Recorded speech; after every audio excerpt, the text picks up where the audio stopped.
오늘은 욥기서 두 번째 설교입니다. 욥기서를 읽을 때 언제나 욥기 1장 1절과 8절을 이렇게 마음속에 생각하면서 접하면 됩니다. 욥기 1장 1절과 8절은 마치 욥기서의 핵심 구절이기 때문에 그렇습니다. 하나님께서 욥을 칭찬하는데 두 가지로 칭찬해요. 하나는 도덕성에 대한 칭찬, 두 번째는 그가 가진 믿음, 신앙에 대한 칭찬입니다. 욥의 도덕성은 온전하고 정직한 사람이다. 도덕적 수준이 굉장히 높아요. 하나님이 보실 때도 합격점이거든요. 욥을 하나님이 극찬했습니다. 두 번째는 하나님을 향한 어떤 경외심, 그 믿음, 신앙을 칭찬을 하는데 하나님을 경외하며 악에서 떠난 사람이다 이렇게 말합니다. 하나님이 욥을 볼 때에 얼마나 믿음 생활을 잘하면은 하나님께서 이렇게 말하겠어요. 욥은 하나님을 경외하며 악에서 떠난 사람이다. 그의 믿음의 신실성에 대해서 하나님이 극찬을 했습니다. 자, 이런 욥에게 극한 고난이 찾아오잖아요. 그 고난 중에 있으면서 욥이 어떤 간증을 하냐면은 지난날 행복했던 그 시절을 회상을 하면서 간증을 하는 겁니다. 그래서 욥기 29장, 30장, 31장은 욥이 환난 가운데 있으면서 옛날을 생각하면서 간증을 하는 거예요. 지금 회상하는 겁니다. 그래서 오늘 읽은 욥기 29장을 쭉 보면 지난주에 공부한 것까지 합해서 보면은 어떤 단어가 많이 나오냐면 그때에라고 하는 시간이 나와요. 3절에 한 번, 4절에도 나와요. 5절에 나옵니다. 그리고 7절에도 나옵니다. 내가 옛날에 그때에는 건강할 때는 행복할 때 욥기 29장 1절로 6절에서 축약해서 나는 하나님의 축복을 이렇게 받았노라 간증합니다. 빛과 등불이신 하나님이 내 인생을 축복했다 이렇게 말했어요. 등불 대신 하나님이 내 인생을 축복했다. 자, 그뿐만 아니라 하나님이 장막과 내 사업장에 기름을 발라주었다 이렇게 말했습니다. 여러분, 성경에는 기름 부으심에 대해서 참 많이 나와요. 제사장과 선지자 임금을 세울 때도 기름 붓잖아요. 그 다음에 성령의 기름 부으심, 성령의 능력 주심도 기름으로 이야기했습니다. 하나님의 임재, 하나님과 교제를 이야기할 때도 기름이에요. 그리고 하나님의 축복 주심도 이렇게 말을 합니다. 하나님이 우리 장막과 사업장에 기름을 발라주셨다. 풍성한 재물의 복을 받았노라고 지금 욥이 간증합니다. 욥은 자기 자신이 받은 날을 갖다가 어떻게 묘사했느냐 하면은 원기왕성한 날 그렇게 말을 했어요. 여러분, 원기왕성한 날이라고 하는 말은 원뜻은 어떤 의미가 담겨져 있느냐면 마치 가을철의 추수와 같았다 이렇게 말합니다. 여러분, 농사진 사람들 알잖아요. 봄에 씨앗 뿌려요. 자, 싹이 납니다. 그리고 열매가 맺어집니다. 가을철에 곡식을 거둡니다. 여러분, 가을처럼 풍요의 계절이거든요 보면은. 그런데 욥은 자기가 축복을 받은 그 날을 원기왕성한 날 마치 이렇게 말합니다. 가을철 추수와 같은 내 인생, 그런 표현을 합니다. 그러면서 그때에 나는 이렇게 복을 받았노라 지금 간증을 하고 있습니다. 이어서 본문 7절로 17절에 보면은 그때에 나는 이런 말이에요. 하나님의 백성으로서 내가 의로운 삶을 살았고 그 다음에 공정한 삶을 살았고 선한 삶을 살았다. 그리고 하나님이 내 안에 참 은혜로운 도덕성, 어떤 윤리성을 주었는데 나는 그 도덕성을 가지고 다양한 봉사를 했다. 그러므로 욥은 하나님이 주신 도덕성을 어디와 연결시키냐면 사회봉사와 연결시키면서 간증을 하고 있습니다. 나는 이 윤리 도덕성을 가지고 그저 남이나 가르치고 뭐 그렇게 산 것이 아니라 누군가를 섬겼다는 거예요. 난 나름대로 하나님의 의의 백성으로 거룩하게 살려고 몸부림쳤노라 욥이 그렇게 간증을 합니다. 여러분, 욥의 삶을 오늘 우리 이 시대에 적용하면 이런 논리입니다. 여러분, 확인합니다. 예수님의 복음, 십자가와 부활의 복음을 믿습니까? 자, 복음을 믿으면 우리가 무엇 받았어요? 구원 받았습니다. 성령께서 의롭다고 여겨주신 사람들은, 인침받은 백성들은 의의 백성들입니다. 이것을 일컬어 우리는 구원의 1단계 그렇게 말합니다.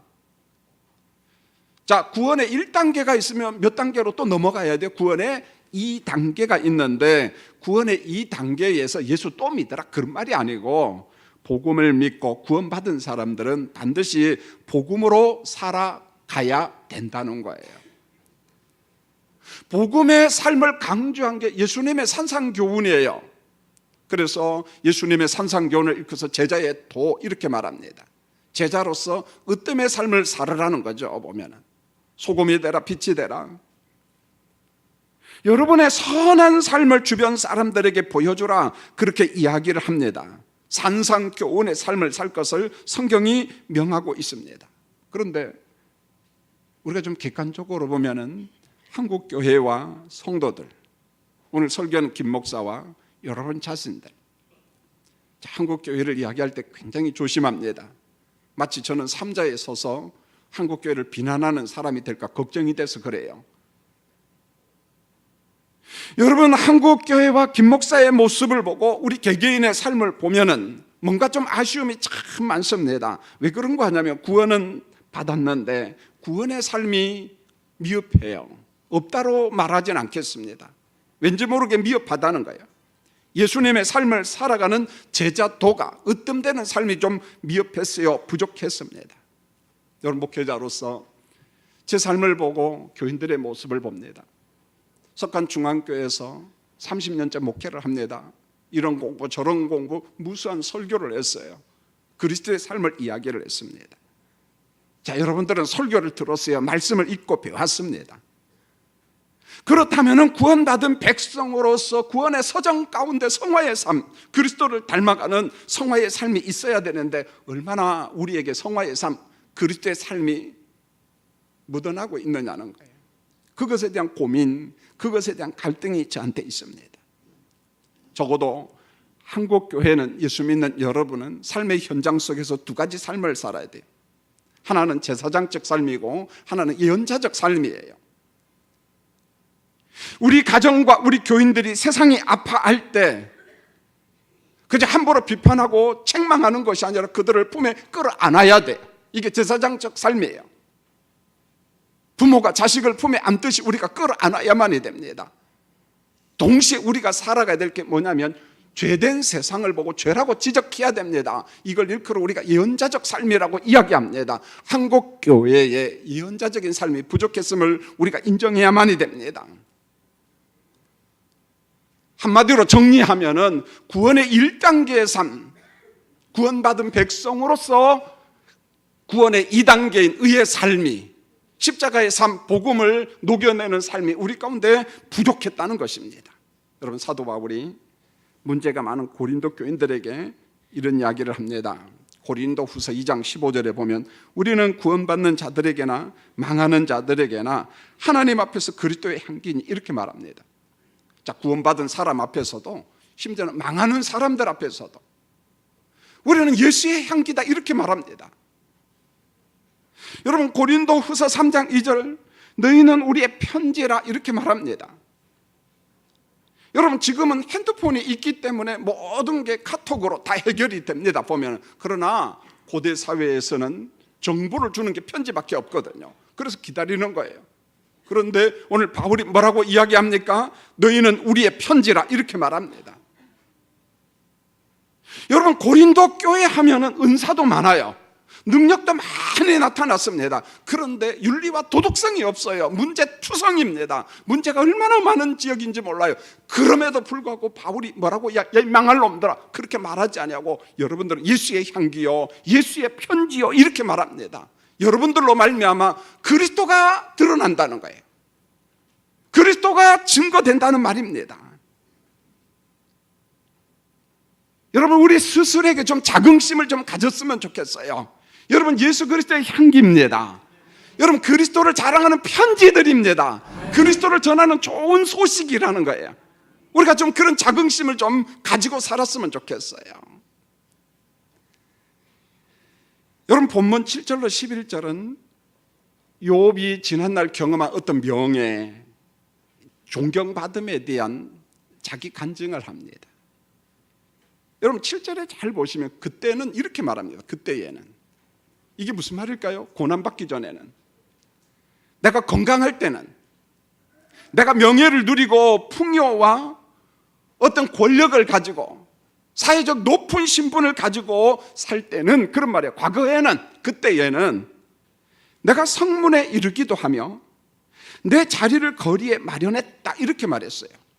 여러분, 평범한 말처럼 보이지만은 이 구절 안에 욥의 신분이 다 드러납니다. 욥이 어떤 신분의 사람인가. 자, 요즘에는 우리 교인들도 유럽이나 중동 지방이나 전 세계 여행을 참 많이 합니다. 옛날에는 중국 정도 갔는데 지금 중국 안 가요. 전부 다 어디로 갑니까?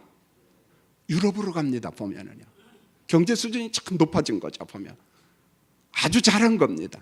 가서 예배만 드리면 무조건 잘한 겁니다. 그런데 여러분, 유럽 여행을 다녀보세요. 그러면 광장 문화가 있어요. 광장. 그래서 광장을 중심으로 해가지고 도시가 발전이 돼요.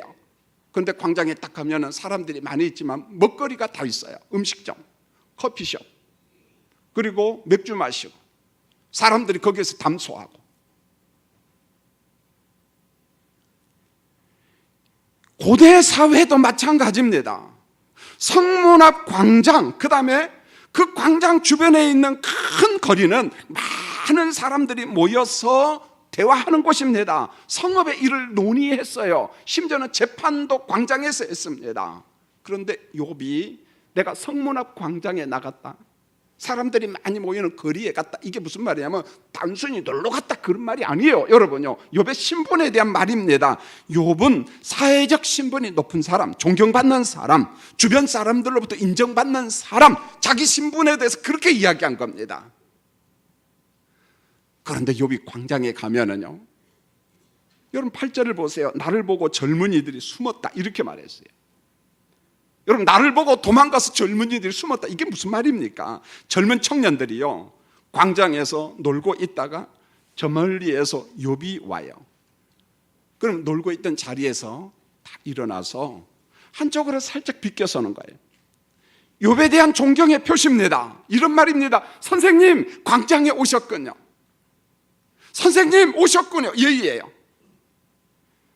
자, 우리 성도님들, 시골 출신들, 우리 동네 가면 정자나무가 있어요. 자, 거기에서 젊은 사람이 바둑을 띱니다. 장기를 듭니다. 그런데 그 동네에 어르신이 하고 담뱃대 하나 물고 등장을 하면은 장기 뛰다가 바둑을 뛰다가 어떻게 합니까? 다 어떻게 했어요? 아, 역시 여러분들은 참 품격이 좋아요, 보면은요. 근데 요즘 사람 일어날까요? 안 일어날까요? 싸가지가 없어요, 요즘에요. 전부 다 일어나고 어르신 왔습니까? 이렇게 이야기합니다. 여러분, 일반 은총 영역 속에서 도덕성이 높았다는 거예요. 여러분, 이 말씀입니다. 나를 보고 젊은이들이 숨으며 라고 하는 말은 앉아있던 사람이 살짝 일어나서 욥이여, 선생님 오셨습니까? 두 번째로 8절을 또 보세요. 노인들은 일어나서 서며, 이렇게 말해요. 노인들은 일어나서 서며, 욥보다 연장자인 어른들도 자리에서 일어났습니다. 욥에 대한 존경을 표시했어요. 욥 형제여 나왔습니까? 이런 겁니다. 욥의 사회적 신분을 인정했다는 거예요. 욥을 존경했다는 말입니다. 여러분, 지금도 동일합니다. 자, 우리가 교회에 속한 것이 성북구니까 성북구청장이 우리 동네를 오면은, 성북구청장이 저보다 나이가 2살 어려요. 신생중앙교회 장로님이십니다. 장로라고 하는 신분을 떠나서 구청장이라고 하는 사회적 신분이 있기 때문에 그 신분에 대한 예우를 우리가 합니까? 안 합니까? 하지요. 여러분이 해야 됩니다. 장로님, 구청장님 오셨습니까? 어쩐 일이십니까? 건강은 괜찮습니까? 구청은 아무 일 없습니까? 이게 사회적 예우예요. 당연히 그렇게 해야 돼요. 나이가 연소할지라도. 여러분, 김 목사가 경기도에 가면은요, 저보다 연세가 많은 장로님들이 계셔요. 그럼 저에게 인사를 합니다. 목사님 오셨습니까? 그 다음 인사가 요즘 건강은 어때요? 좋습니다. 이야기합니다. 이게 뭘까요? 하나님이 주신 성직에 대한, 직분에 대한 예우예요. 예우예요, 여러분. 노예 장로님, 목사님들께 감사하지요. 적어도 욥은 사회적 신분, 그것에서 억지로 인사받은 것이 아니라 사람들이 자연스럽게 존경했다는 거예요. 젊은 사람도, 욥보다 연세가 많은 사람들도 욥을 인정했어요. 존경했습니다. 여러분 9절을 보세요. 유지들은 말을 삼가고 손으로 입을 가렸습니다. 10절입니다. 지도자들은 말소리를 낮추었습니다. 그들의 혀가 입천장에 붙었습니다. 9절과 10절의 분위기를 한번 보세요. 분위기. 자, 광장에서 사람들이 토론을 합니다. 재판을 합니다. 자, 욥이 말을 할 때면은 유지들과 지도자들이 자기들이 하던 말을 중단을 해버려요. 토론하다가 중단을 합니다. 그리고는 욥의 지혜로운 말, 그 욥의 말을 듣고 모든 것을 내려놓는 거예요. 그리고 욥의 말을 수용하는 겁니다. 오늘 성경에 보세요. 혀가 입천장에 딱 붙었대. 이게 무슨 말일까요?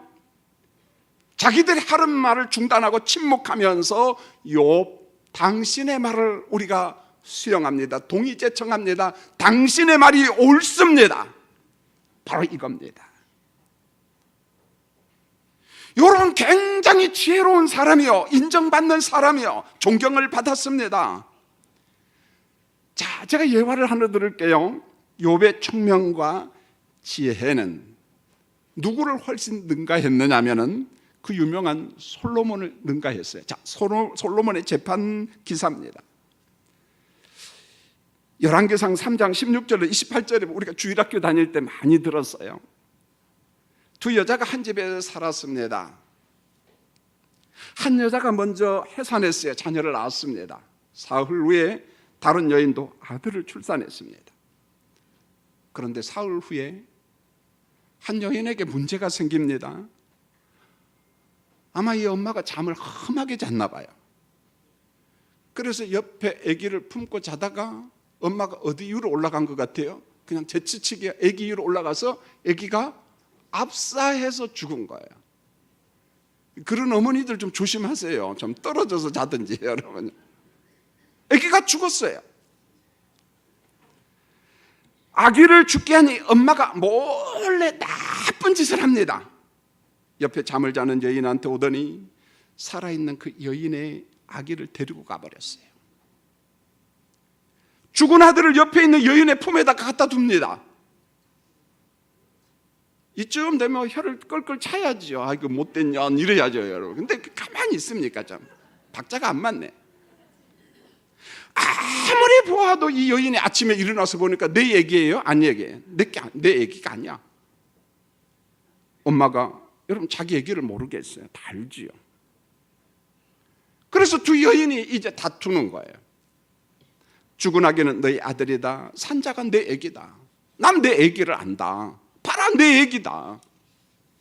서로 싸움을 하는데 결론이 나지 않아요. 이제 살아있는 애기를 데리고 두 여인이 솔로몬 왕 앞에 갔습니다. 솔로몬 왕 앞에서도 서로 자기 주장을 합니다. 결론이 없어요. 이 아기는 내 아이입니다. 곰곰이 생각하던 왕이 명령을 내려서 신하에게 칼을 하나 가져와라. 칼을 하나 가져와라.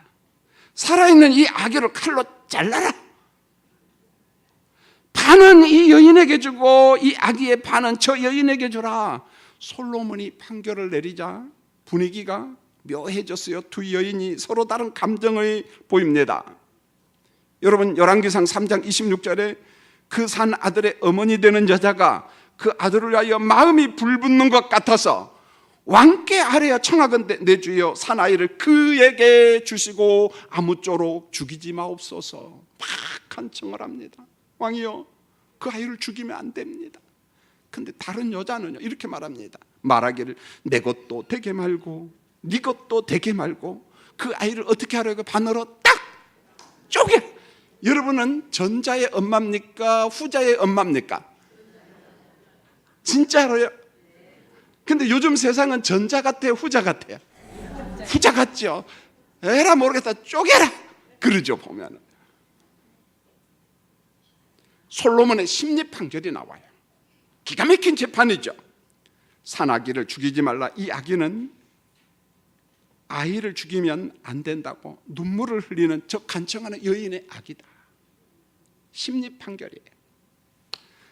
산 아이를 이 엄마에게 주라 이렇게 말합니다. 자, 이것도 중요해요. 그런데 오늘 욥과 솔로몬을 제가 연결시키고 있거든요. 성경은 솔로몬의 판결에 대한 각주를 하나 딱 달아버렸어요. 열왕기상 3장 28절에 이렇게 말합니다. 하나님의 지혜가 그의 속에, 솔로몬의 속에 있어 바른 판결을 내렸다 이렇게 말합니다. 하나님의 지혜, 하나님의 총명, 하나님의 판단력이 지금 누구 안에 쏙 들어갔다는 거예요? 솔로몬 안에 들어갔대요. 신약적으로 얘기하면 성령의 지혜 주시며 성령의 분별, 하나님이 솔로몬에게 지혜를 주셨다는 거예요.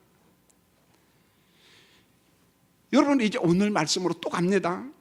욥과 함께한 지도자들이, 유사들이 욥의 말에 경청을 했어요. 자기 주장을 다 내려놨습니다. 3절에서 이렇게 말합니다. 그때에는 그의 등불이 내 머리에 빛이었고, 욥이 총명해지고 욥이 지혜로울 수 있었던 것은 자기 실력, 자기 재주가 아니라 등불이신 하나님께서 욥을 비춰요.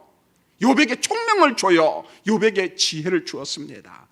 여러분, 동일한 말씀이 에베소서 1장 17절에 이렇게 나와요. 여러분, 이런 말씀을 놓고 기도해야 됩니다. 우리 주 예수 그리스도의 하나님 영광의 아버지께서 지혜와 계시의 정신을 너희에게 주사, 지혜와 계시의 정신을 우리에게 주시는 하나님, 지혜와 계시의 정신을 주시는 하나님, 이렇게 말합니다. 분별력을 주시고 판단력을 허락하신 하나님. 11절을 보세요. 귀가 들은 즉 나를 축복하고 눈이 본 즉 나를 증언하였나니. 욥의 지혜로운 말을 들은 사람들이 욥을 극찬합니다. 욥을 만난 사람들마다 욥을 칭찬합니다. 야, 정말 대단한 욥이다. 여러분, 욥이 칭찬을 받고 존경받는 이유가 뭘까요? 여러분, 그만한 이유가 있잖아요. 그걸 간증합니다. 욥은 도덕적인 마음과 하나님께서 그에게 주신 외적인 재물과 명예를 가지고 무엇했냐? 나 혼자 잘 먹고 잘 살자, 그게 아니라는 거예요. 내 옆에 있는 주변 사람들, 어려운 사람들을 한번 섬겨보자는 거예요. 강단에서 종종 듣는 말이잖아요. 우리가 공부해서 나만을 위해서 쓰는 것이 아니라 누군가 한번 좀 주자는 거예요. 내가 번 돈이지만은 손을 펴서 좀 누군가 좀 줘보자는 거예요. 섬겨보자는 거예요. 여러분, 욥은 그의 인생 전체를 하나님의 나라 선교라고 하는 관점에서 그 인생을 살았어요. 누군가를 한번 섬겨보자는 거예요. 12절을 보세요. 부르짖는 빈민, 도와줄 사람이 없는 고아를 내가 건져냈다. 13절, 망하게 된 자들을 돕고 과부들을 내가 도왔다. 사회적인 약자를 도왔다는 거예요. 재판을 제대로 못 받아. 그런데 성문 앞 광장에 모여서 어렵게 살아가는 사회적 약자를 위해서 내가 변호를 하고 재판을 하고, 나는 그 사람들을 외면하지 아니하고 최선을 다해서 섬겼다. 무슨 말입니까? 난 공정하게 살았다는 거예요. 공정하게. 여러분, 욥이 이렇게 살 수 있었던 근거가 무엇인가? 14절에서 욥이 이렇게 비유를 들어서 이야기합니다. 우리가 전부 다 알만한 말씀이에요. 여러분, 14절을 같이 한번 읽어볼까요? 입술을 열어 읽겠습니다. 시작. 내가 을을 옷으로 삼아 입었으며 나의 정의는 겉옷과 모자 같았느니라. 이렇게 말합니다. 내가 을을 옷으로 삼아 입었으니 하나님의 의가 나의 옷이었다는 거예요. 하나님의 공의가 나의 겉옷, 내 모자. 여러분, 이게 무슨 말일까요? 내 인생의 전부, 내 오장육부, 내 인격체 전체는 하나님의 성품, 하나님의 인격으로 가득 찼다는 거예요. 하나님의 공의가 충만하다는 거예요. 자, 이렇게 설명하면 될 것 같아요. 여러분, 로이드 존스 목사님이 성령론을 설명을 하면서 아주 기가 막힌 예화를 들어요. 참 오래전에 읽었는데 잊혀지지 않아요. 자, 한번 물어보겠어요. 여러분, 바늘을 딱 가지고 손을 꽉 찌르면 뭐가 나올까요? 말 안 하는 사람은 뭐가 나오면 돈이 나오지 않아요. 피가 나옵니다. 그런데 로이드 존슨 목사님 의사거든요. 외과 의사. 그분이 그렇게 말했어요. 성령론을 강의하다가 막 이러쿵저러쿵 이야기하니까 성령 충만하면 방언 충만 뭐 이런 뭐 자꾸 이야기하니까 그래 좋다 다 제쳐두고 우리가 바늘을 가지고 몸을 찌르면 피가 나오듯이 성령이 충만한 사람은 피 대신에 예수가 나온다 이렇게 말해요. 맞아요. 성령 충만은 누구 충만? 예수 충만해요. 성령 충만은 뭐 여러 가지 이야기할 수 은사 이야기 가능합니다. 방언도 이야기하고 병고침도 이야기하고 뭐 이런저런 이야기할 수 있어요. 그런데 한마디로 딱 정리하면은 바늘로 꽉 찌르면 피가 나오는 것이 아니라 성령 충만한 사람은 누가 툭 튀어나와요? 예수. 인격 속에서 예수. 언어 속에서 예수. 이게 성령 충만이라는 거예요. 그런데요, 오늘 말씀에 욥을 보세요. 욥은 바늘로 욥을 꼭 찌르면은요 피가 나온 것이 아니라 하나님의 인격이 나와요. 하나님의 공의가 쏟아져 나와요. 하나님, 하나님, 하나님. 이게 욥입니다. 하나님이 욥에게 입혀주신 의와 정의와 사랑과 선행을 가지고 15절을 보세요. 앞을 보지 못하는 맹인의 눈이 되었고 다리 저는 사람들의 발이 되었다. 장애인이잖아요. 불편한 사람들. 16절에 보세요. 빈궁한 사람들의 내가 아버지가 되고 모르는 사람, 낯선 사람, 나그네들의 송사를 돌봐줬다는 거예요. 배고픈 사람들의 내가 아버지가 되었다는 거예요. 양식을 공급했다는 것입니다. 17절을 보세요. 불의한 사람, 남의 것을 빼앗은 악한 사람의 턱뼈를 부수었다. 이 턱뼈라는 말은 원뜻은 어금니야, 어금니. 어금니를 확 뽑아버렸다는 거예요. 남의 것을 노획한 물건 훔치고 도둑질한 사람들 그냥 두지 않았다는 것입니다. 그리고 이세에서 빼앗아서 되돌려줬다는 거예요. 어렵게 살았다는 거예요. 여러분, 욥이 우리에게 주는 게 뭡니까? 생각 속에서 머문 사람이 아니라는 거예요. 하나님의 공의를 위해서 악한 사람의 턱뼈 어금니를 부수어뜨렸다는 거예요. 여러분, 욥 안에 보복이 있었다는 말이 아닙니다. 신분이 높은 사람으로서 하나님의 공의를 실천하고 하나님의 나라를 위해서 하나님이 그토록 아끼는 연약한 자들, 사회적 약자들을 한번 섬겨봤다는 거예요. 돌봤다는 말입니다. 여러분, 욥이 우리에게 주는 교훈입니다. 여러분은 영성을 뭘로 봅니까? 경건하다는 말이 도대체 뭡니까? 우리 목사님은 신령하다고 이야기합니다. 우리 목사님은 경건하다고 이야기합니다. 경건이 뭡니까? 여러분, 우리가 즐겨 묵상하는 야고보서 1장 26절로 27절, 자, 우리가 스크린을 보면서 야고보서 기자가 이야기하는 하나님의 경건, 하나님의 거룩함, 하나님의 영성이 뭔가 우리 좀 생각을 좀 고쳤으면 합니다. 자, 말씀을 읽겠습니다. 시작. 누구든지 스스로 경건하다 생각하며 자기 혀를 재갈 물리지 아니하고 자기 마음을 속이면 이 사람의 경건은 헛것이라. 하나님 아버지 앞에서 정결하고 더러움이 없는 경건은 곧 고아와 과부를 그 환난 중에 돌아보고 또 자기를 지켜 새 속에 물들지 아니하는 그것입니다. 이게 성경이 말하는 경건입니다. 성경이 말하는 신령하다는 게 이거예요. 우리 목사님은 신령하다는 게 뭡니까, 여러분요?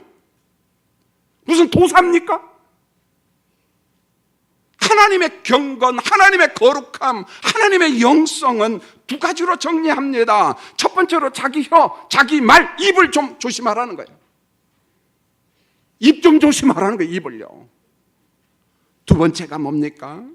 우리 주변에 있는 고아와 과부를 돌아보라는 거예요. 내 옆에 있는 약자들. 섬기는 방법은 여러분들이 잘 알지요. 요즘에 우리 대학원 동기 목사님들 가운데 참 기쁨을 주는 동기 목사님이 있습니다. 송성달 목사라고 여기 삼양동의 충만한 교회 담임 목사입니다. 이분이 금년에 나이가 64세예요. 자녀가 3명입니다. 아들 하나, 딸 둘. 딸 하나는 목회자 아내가 돼서 안산 동산교회 교구 목사로서 참 목회를 참 잘합니다. 딸도 좋은 직장을 다니고, 그런데 그만 아들이 장애인으로 태어났어요. 다운 증후군입니다. 언젠가 오래전에 우리 교회에 와서 설교를 했어요. 처음에는 목사지만은 도무지 수용이 안 되었다는 거예요. 하나님, 우리 가정에 이런 장애인이 줘서 왜 이렇게 불편하게 합니까? 그건 어느 순간부터 그 애가 은혜요, 하나님의 축복이요, 선물이라는 사실을 깨닫게 된 거죠. 그리고 장애인 아들을 참 지극정성으로 섬기려고 노력합니다. 여러분, 불편함이 얼마나 많겠습니까? 이 친구 목사님이 안식월을 맞이해서 교회가 크지 않아요. 근데 항공료 조금하고 자기가 돈을 모아서 단둘이서 장애인 아들하고 목사님하고 사모님은 가지 않고 교회를 지키고 미국을 떠났어요. 열흘간 계획으로. 물어봤어요. 제가 직접, 송 목사님, 힘들지 않아요? 불편하지 않아요? 어떻게 그런 결심을 했나요? 단순했습니다. 내 아들을 데리고 넓은 세상을 한번 보여주고 싶어서. 돈이 많아서 간 게 아니라는 거예요. 여러분, 장애인 자녀가 있을 때 우리 어떠합니까? 어느 때는 부끄러워해요. 세상은 정지합니다. 저 사람 뭐가 하나님 앞에 죄가 많아서 장애인이 태어났을까? 흑백 논리로 봅니다. 그런데 목사님은 불편을 감수하고 내가 은퇴하기 전에 우리 장애인 아들을 데리고 다니면서 넓은 세상을 한번 보여야지. 그 아이가 무슨 생각을 할지 모르겠어요. 그것을 그대로 동기 카톡방에 올립니다. 그것을 본 목사님들은 장애인 아들이 있다는 건 다 압니다. 그런데 그 용기 앞에 감동을 받고 있습니다. 여건이 어렵기 때문에 모텔에 들어갑니다. 오늘은 79불 모텔에 들어갔습니다. 근데 아침 조식이 좋았어요. 그러면서 아들하고 밥 먹는 걸 사진 찍어서 딱 올립니다. 여러분, 다운 증후군의 얼굴 형태 아시죠? 자, 그 그림을 보면서, 사진을 보면서 우리는 깊은 감동을 받고 있어요. 자, 나라면 어떻게 할 것인가? 나 혼자 다니기도 불편한 해외여행, 비행기 타고 뭐 타고, 그런데 장애인 아들을 데리고 다니면서 뒷바라지를 탁 하면서 먹이고 입히면서 씻으면서, 바로 이거다.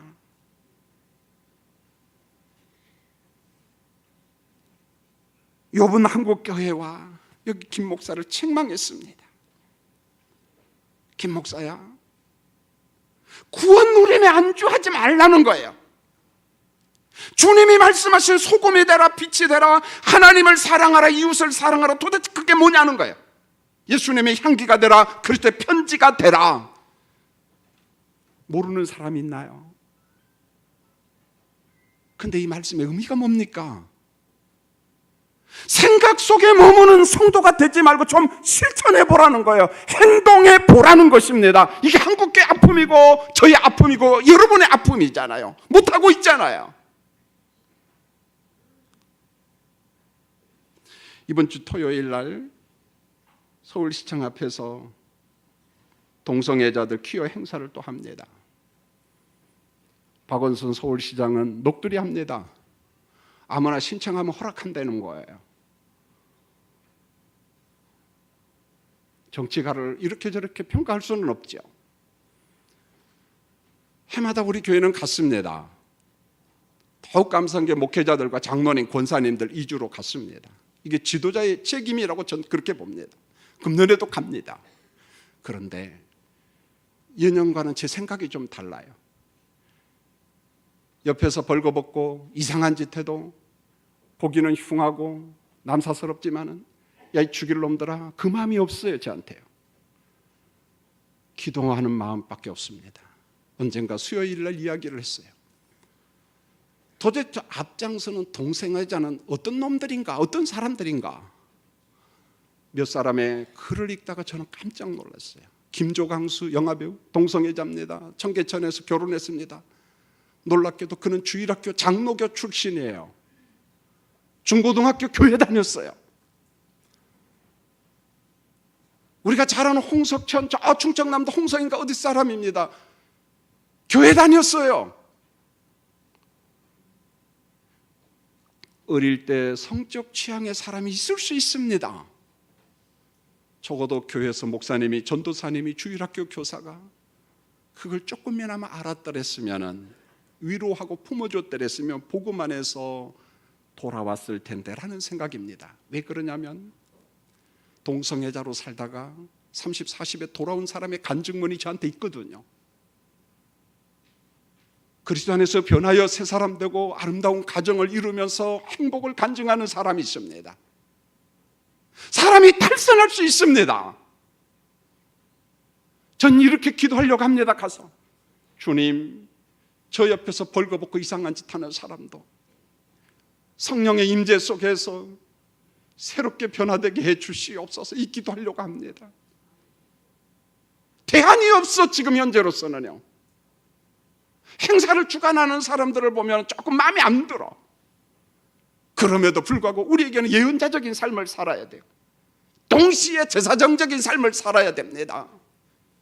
망할 놈들아, 죽일 놈들아가 아니라 죄를 죄라고 선포하면서 성령이여 저들의 마음을 움직여 돌아오게 해주시라고 여러분 기도해야 됩니다. 교역자 회의 때 그랬어요. 우리 교회에서도 성적 취향의 학생들이 있을 수 있다. 혹시 그런 사람이 있다면 우리가 섬기고 우리가 잡아줘야 돼. 어디로 가겠냐? 이제 말씀을 맺겠습니다. 부탁드립니다. 성도님, 익힌 목사로서, 석관중앙교회 담임 목사로서 우리가 들은 복음 단 한 가지라도 좋으니까 생각 속에 멈추는 복음이 아니라 손과 발이 움직이는 복음이 되기를 원합니다. 기도하겠습니다. 하나님, 복음을 부끄러워하지 않게 하시고 복음을 살아내는 우리 교회와 한국교회 되기를 원합니다. 생각 없이 한국교회를 비판하고 욕하는데 정작 자신은 복음과 무관하게 살아갑니다. 비겁하게 살아갑니다. 우리 예수쟁이들이 더는 비겁하게 살지 않게 하시고 도망 다니지 않도록 도와주시고, 나는 세상의 소금이요 나는 세상의 빛이요 예수쟁이로 살아가는 한국교회와 우리 교인들 되게 도와주시옵소서. 예수님의 이름으로 기도합니다.